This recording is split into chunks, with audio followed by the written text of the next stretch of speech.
আচ্ছা, আমরা দেখছি আজকে 6 দিন থেকে লাগাতার অবস্থান কর্মসূচি পালন করছেন। জি, আপনারা কিসের জন্য এই লাগাতার অবস্থান কর্মসূচি পালন করছেন? আমাদের তো একটাই দাবি, জাতীয়করণের জন্য আমরা জাতীয় প্রেসক্লাবের সামনে শান্তিপূর্ণভাবে অবস্থান কর্মসূচি পালন করতেছি। আজকে 6 দিন যাবৎ চলে। 6 দিনের ভিতরে আমরা এখনও কোনো সারা শব্দ পাই নাই কোনো ব্যক্তি বা কোনো উচ্চ বগ্র মানুষের। তাহলে আপনারা মানে কোন আশ্বাসে বা কার দাবিতে এখানে মানে কিসের জন্য বসে আছেন, আপনারা যদি আসলে কোনো আশ্বাস না পেয়ে থাকেন? আসলে আশ্বাস বলতে কি, আমরা তো 24 ঘন্টা ডিউটি করি, ঠিক না? আমরা তৃণমূলের যে একটা সেবা আছে, সরকারি সেবা আছে, সেই সেবাটা কিন্তু আমরা দিয়ে থাকি প্রত্যেকটা ঘরে ঘরে এবং প্রত্যেকটা মানুষের কাছে আমরা এই সেবাটা দিয়ে থাকি। এজন্য আমাদের গায়ে যে পোশাকটা আছে, ইউনিফর্মটা আছে, এটা কি ইচ্ছা করলে কি একজন যে কোনো মানুষ ইউজ করতে পারবে না। তা আমরা যেহেতু ইউজ করি, আমরা সরকারি কর্মচারী হয়ে তো আমরা সরকারি বিধান অনুযায়ী তো আমরা আমাদের ন্যায্য দাবি পাইতেছি না, আমাদের বেতন পাইতেছি না। আজকে তো আমাদের দেওয়ালে পিঠ টেকে গেছে বিধায় তো আজকে আমরা জাতীয় প্রেসক্লাবের সামনে এসে শান্তিপূর্ণ লাগাতার অবস্থান কর্মসূচি পালন করতেছি। আপনারা তো সকলেই জানেন।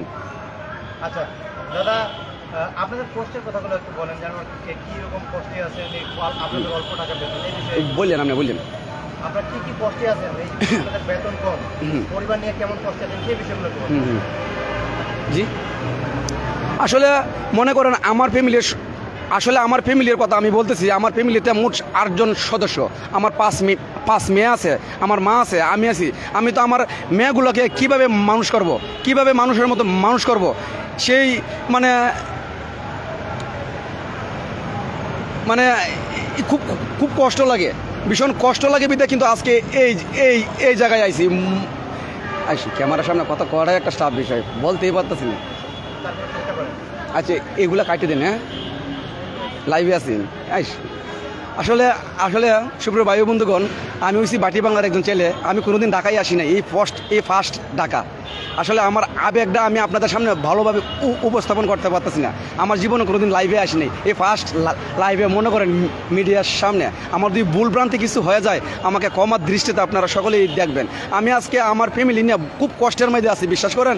আজকে আমার 5টা মেয়েকে নিয়ে, আমার বউ বাচ্চা নিয়ে আমি চলতে পারতেছি না। 6,500 টাকা বেতন, সরকারি অংশ হচ্ছে 50% আর ইউনিয়ন অংশ হচ্ছে 50%। সরকারি অংশ দেয় আমাদের 3250 টাকা, ইউনিয়ন অংশ দেয় আমাদের 3250 টাকা, মোট 6,500 টাকা। সরকারি অংশটা পাইলেও কিন্তু ইউনিয়ন অংশটা আমরা পাই না। এই যে একটা কষ্ট, এই যে একটা বেদনা, এটা কাকে বলবো? আমাদের কষ্ট বেদনা শোনার মতন আমি তো মনে করি বাংলাদেশে কোনো মানুষই না গিয়া। যদি থাকতো তাহলে আমাদের দাবিগুলো অবশ্যই অক্ষরে পালন করতো। কারণ আমরা তৃণমূলের যে একটা সেবা আছে, যে একটা ভালোবাসা আছে, সর্বসাধারণ একটা সরকারি সেবা আছে, সেই সেবাটা কিন্তু আমরা দেয়া থাকি অক্ষর প্রতিদিন, প্রত্যেকটা সেকেন্ডে, প্রত্যেকটা মুহূর্তে।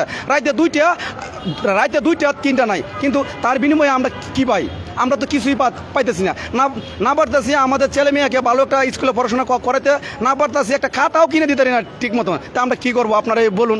আপনাদের কাছে প্রশ্ন আমার এটাই রইল, আমরা যদি সরকারি বিধান অনুযায়ী যদি আমরা নিয়োগ পেয়ে থাকি এবং যদি মেডিকেল চেক আপ আমরা হয়ে থাকে, থানার জাস্টিফাই আমাদের হয়ে থাকে, সমস্ত কিছু কিন্তু সরকারি, তারপরে কিন্তু আমরা সরকারি বেতন আমরা পাইতেছি না। কিন্তু কেন পাইতেছি না?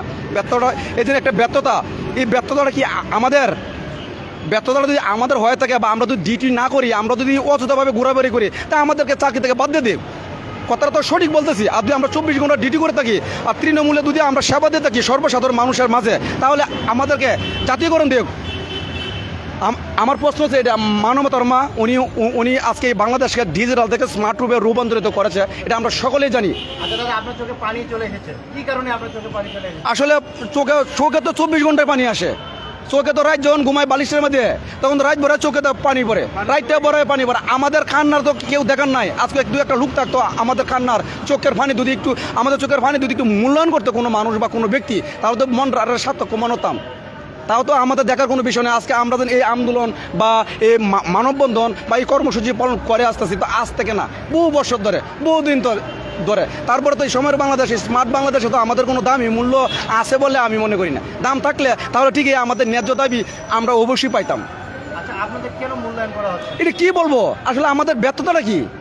এটা আমি নিজেও জানি না। আর যদি আমাদের ব্যর্থতা থাকে বলুক তোমাদের এই জায়গায় গ্যাপ আছে, তোমাদের এই জায়গায় ব্যর্থতা আছে, তোমাদের জাতীয়করণ হবে না, তাহলে তো হয়। তাহলে আমরা কোনোদিন আর জীবনে ঢাকায় আসতাম না, বাড়িতে বই থাকবাম, গ্রামের ছেলে গ্রামে বই থাকবাম, অন্য একটা কাজ করবো, লাগলে প্রয়োজন চাকরি ছাড়া যাবো, চাকরি করবো না প্রয়োজন হলে। আমার বউ বাচ্চা যে জায়গায় আমি মানুষের মতো মানুষ করতে পারতেছি না, দুটো ডাইল ভাত খাওয়াইতে পারতেছি না, সেই জায়গায় চাকরি করে আমার লাভ কি? আপনারা বলুন। আমার পেট তো চলতেছে না, সারাদিনও কিছু খাইতে পারি না, 6,500 টাকা বেতন। আমার বাড়ি থেকে থানায় দুধে আমি হাজিরা দিই, প্রতিদিন দুধে আমার যায় 200 টাকা খরচ আছে, তা তো আমার টানা হাজিরা দিতে দিতে আমার বেতন জায়গা, আমি কি করবো এখন? যাতায়াত খরচটা তো আমার হয় না। আচ্ছা, অনেকজনে আমরা আপনাদের আগেও নিউজ দিয়েছি, অনেকজনে বলছে যে তার এই চাকরি না করে কৃষিকাজ করা ভালো, এই বিষয়ে কি বলবেন? না, আসলে এই চাকরিটা একটা সরকারি একটা চাকরি, আমরা সরকারি কর্মচারী, এটা একটা গর্বের বিষয়, গর্বের সাথে বলতে হয়, এই গর্বের সাথে বলতে হয় বিদায় কিন্তু চাকরিটা আমি নিয়েছি, ভালোবেসে নিয়েছি, যে সর্বসাধারণ মানুষকে সবসময় যে ভালোবাসা আছে, সরকারি ভালোবাসা আসে, সেই ভালোবাসাটা দিতে পারবো বিধায় চাকরিটা আমি নিয়েছি। এবং আমি যে নিয়েওছি যে চাকরিটা সরকারি, এদের কাগজে কলমে সব কিছু আছে, কোর্টের পারমিশন আছে। 2011 সালে আমরা কোর্ট থেকে পারমিশন পাইছি, যাতে ওটা আমাদের চাকরির জাতীয়করণ যে হবে, সব কিছুই আছে। এই সত্যি কিন্তু চাকরিতে আমি ঢুকেছি, কিন্তু এখন তো মনে করি সব মিথ্যা, সব বানোয়াট, কোনো কিছুই নাই। অযথা মিথ্যা আশ্বাস দিয়ে কেন এই চাকরিতে একজন ছেলেকে নিয়ে হয়রানিমূলক করবে? আপনারাই বলুন। আজকে যে চাকরি করে দিয়ে আমার ফ্যামিলিকে আমি দেখাশোনায় না করতে পারি, আমার ছেলে মেয়েকে যদি আমি মানুষের মতো মানুষ না করতে পারি, তা আমার ছেলে মেয়েরা কী হবে, ভবিষ্যতে কী হবে, ভবিষ্যৎ প্রজন্ম কীভাবে ভালো হবে? আমি যদি আমার মেয়েকে ভালোভাবে পড়াশোনা না করতে পারি, তা আমার মেয়ে কী হবে? এই দায়ভারটা কার? আমার না বাংলাদেশ সরকারের? আমার প্রশ্ন আপনার কাছে এটা রইল। আমার মেয়ের যদি মানুষের মতো মানুষ না করতে পারি, আমার ছেলে মেয়ে যদি চুর হয়, এটা দায়ভার কে নেবে? আপনারা বলুন। আচ্ছা দাদা, আমি আরেকটা প্রশ্ন করতে চাই যে আপনারা 24 ঘন্টা ডিউটি করেন। জি, 24 ঘন্টা। আপনাদের কি কারণে মানুষ আসলে বা হচ্ছে আপনাদের ইউনিয়ন পরিষদে বা হচ্ছে মানুষ কেন আপনাদের কি কারণে মূল্যায়ন করে না? আসলে মানুষ আমাদেরকে যথেষ্ট পরিমাণ মূল্যায়ন করে। সর্বসাধারণ যে একটা মূল্যায়ন, একটা ভালোবাসা আছে। আমরা যে একটা জন্ম নিমন্ত্রণ লিখে আনি প্রত্যেকটা গর্ভতে, একটা বাচ্চা যখন জন্ম হয়, এই বাচ্চাটা যখন নামটা এন্ট্রি করে আনি, তখন তারা আমাদেরকে মধ্যে যথেষ্ট পরিমাণ ভালোবাসে। কারণ আমরা একটা ওয়ার্ডের ছেলে, আমরা এই ওয়ার্ডের একটা স্থানীয় ছেলে, লোকাল ছেলে, ভালোবাসবে না কেন? আমরা তো কোনো অপরাধ করতেছি না। তাহলে কি তারা তাদের ভালোবাসার প্রকাশ করে না নাকি? তারা ভালোবাসাটা প্রকাশ করলে কিন্তু এই যে মনে করেন উচ্চপদস্থ লোকেরা কিন্তু এই ভালোবাসার মূল্যায়ন করতেছে না, মূল্যায়ন দেয় না। যদি দিত তাহলে আমাদের জাতীয়করণ অবশ্যই দিত। সর্বসাধারণ মানুষ আমাদের যথেষ্ট পরিমাণ ভালোবাসে, কারণ আমরা তাদের একটা বাচ্চা জন্ম হলে জন্ম নিমন্ত্রণ আনি, আইনের লিখে তার হাতে তুলে দিই। একটা মানুষ যদি মারা যায়, সেই মারা যাওয়ার ডেথ সার্টিফিকেটও আমরা তাদের হাতে পৌঁছে দিই। এবং মনে করেন টিবিসি মাল ধরে, বিজিবি মাল ধরে, প্রত্যেকটা মালে কিন্তু আমরা প্রত্যেকটা ঘরে ঘরে আমরা পৌঁছে দিই। সর্বসাধারণ ভালোবাসা নিয়ে তো বাকি আছি, এই ভালোবাসাটা আছে বলেই এখন আমরা চাকরিটাতে আমরা আছি। আচ্ছা দাদা, আমরা দেখি আসামি গ্রেপ্তার থেকে শুরু করে সব রকম কাজে আপনাদের থাকতে হবে। একটা ওয়ার্ডে যত বড়ই মনে করেন অগারণ ঘটুক না কেন, আমাদের উদ্যোগ না। আমরা অন্তি মনে করেন আমরা তো স্থানীয় ছেলে, যে কোনো হোক না হোক আমরা জানি না, মনে করেন থানায় ফোন করি, নাহলে প্রত্যেকটা ইউনিয়নে একজন বিডিও অফিসার আছে, তাদেরকে ফোন করি। আমাদের জীবনের স্বার্থে না, সর্বসাধারণ মানুষের স্বার্থে আমরা একটা ওয়ার্ড, একটা সোসাইটি যেন ভালো থাকে, সে ভালো লোককে আমরা যে কোনো আমরা একজনকে ধরে আমরা তা নাই হ্যান্ড ওভার করি। মানে অলরেডি আমরা গ্রাম পুলিশ বলতে A to Z। এবং এই সময়ের বাংলাদেশে মনে করেন গ্রাম পুলিশই হচ্ছে প্রথম বাহিনী, আর তো কোনো বাহিনী আমি মনে করি না। তো এই প্রথম বাহিনীর কোনো আজকে দেখেন এই বাহিনী শেষের দিকে চলে গেছে, এই বাহিনীর কোনো মূল্যই নাই। আচ্ছা, আপনাদের সর্বশেষ দাবিগুলো বলেন। আমাদের দাবি তো খালি শুধু একটাই, যেন দুটো ডাইল ভাত খাইয়ে বাঁচতে পারি সময়ের বাংলাদেশে, জাতীয়করণ। আচ্ছা, আপনারা এখানে উপস্থিত আছেন এবং কি আস্তে আস্তে আপনাদের সংখ্যা বৃদ্ধি পাচ্ছে, আর বাংলাদেশে আপনাদের যে 47,000 গ্রাম পুলিশ আছে তাদের উদ্দেশ্যে কিছু বলুন। না, আসলে আমি 47,000 গ্রাম পুলিশ ভাইদের উদ্দেশ্যে একটা কথাই বলবো, যে আমরা তো এই জায়গায় তো শান্তিপূর্ণভাবে অবস্থান কর্মসূচি পালন করতেছি।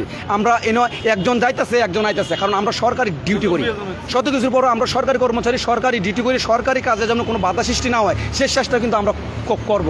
একজন আইতেছে, একজন যাইতেছে, তারপরও মানবতার মা উনি মানবতার মা, উনি আমাদেরকে ডাইল ভাত খাওয়ার সুযোগ করে দেখ, তাতে আমরা আরও এই ভালোবাসাটা আমরা সর্বসাধারণের কাছে আরও বেশি করে আমরা দিয়ে দিতে পারবো। আমাদের দাবি শুধু একটাই, জাতীয়করণ।